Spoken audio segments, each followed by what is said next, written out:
On va parler métiers d'avenir et transition écologique maintenant. En France, un peu moins de 2% de la population active exerce un métier vert, des métiers devenus indispensables dans notre lutte contre le réchauffement climatique. Un réseau d'écoles forme aujourd'hui des jeunes aux métiers essentiels à la transition écologique. Une formation destinée aux jeunes en réorientation. Ils sont 110 000 chaque année à quitter le système scolaire sans solution. Se reconnecter à la nature et s'engager, c'est sortir des sentiers battus et pour certains même redonner un sens à leur vie. Reportage dans le massif de la Chartreuse avec Richard Bonnet et Loïc Vibo. On va se mettre 2 piquets là, 2 là, donc ça fait 2, 4, 6.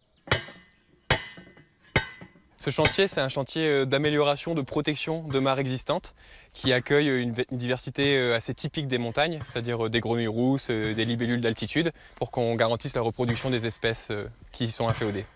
Le chantier du jour, à une vingtaine de kilomètres de Grenoble, est piloté par la Ligue de protection des oiseaux, une initiation à la protection de la biodiversité sur une journée destinée à 8 stagiaires, des jeunes âgés entre 16 et 30 ans, qui vont découvrir durant 2 mois plusieurs métiers liés au tourisme durable et à la protection de la montagne. C'est pas mon outil. Moi, je suis dans ce stage surtout pour me remettre en activité, trouver un rythme et me faire des contacts un peu dans le milieu. Parce que dernièrement, je me pose beaucoup de questions sur ce que je veux faire justement dans ma vie. Je me suis inscrit à la mission locale qui m'a orienté sur ce stage.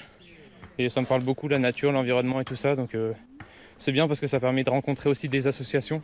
Cette formation est organisée par le réseau ETRE, acronyme de École de la transition écologique, 29 structures implantées sur tout le territoire national qui accompagnent les jeunes en période de réorientation.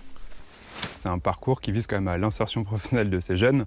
Donc nous, notre objectif, c'est de faire à la fois découvrir des métiers qui sont clés pour la transition écologique, les métiers de la charpente, les métiers du bois, les métiers de la forêt, ouvriers forestiers, gardes forestiers, et tous les métiers liés au tourisme, qui sont quand même un gros pourcentage de l'économie en Isère. Là, on est sur des secteurs où il y a de l'emploi et où ils vont pouvoir trouver des débouchés professionnels à l'issue du parcours. Décor aérien pour les stagiaires, les hauts plateaux de la Chartreuse. Programme du jour, les déchets en montagne avec une association spécialiste du sujet, Mountain Riders. On va sortir 3 matelas en mousse qui sont tout pourris. On les sort, on les découpe au couteau pour qu'ils passent dans nos sacs à dos.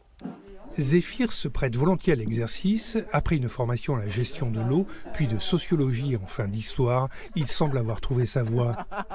J'ai fait un parcours en zigzag. J'ai testé plein de trucs et rien ne m'a plu.